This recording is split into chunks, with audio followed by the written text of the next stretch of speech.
Hi, Josh Brennan here with Green Eco Solutions. On my left here, I have our 1000 series window. It's one of our more iconic windows. It's double hung, which means that both of the sashes move and tilt out for the sake of cleaning. You see here in this example piece, we have a combination of grid and gridless sashes, but let's go ahead and get it open to show you how it works.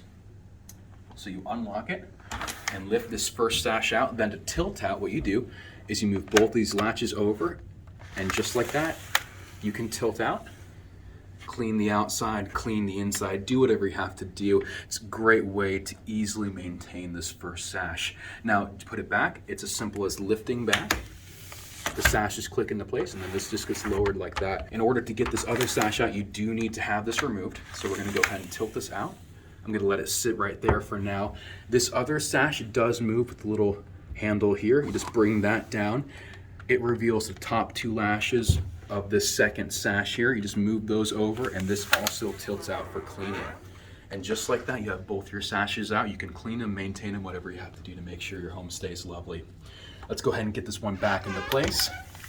Clicks into place, moves on up. You want to make sure and do that first every time. Then get this first sash back into place, close it up, and then lock it down. And just like that, your window's back to the way it was.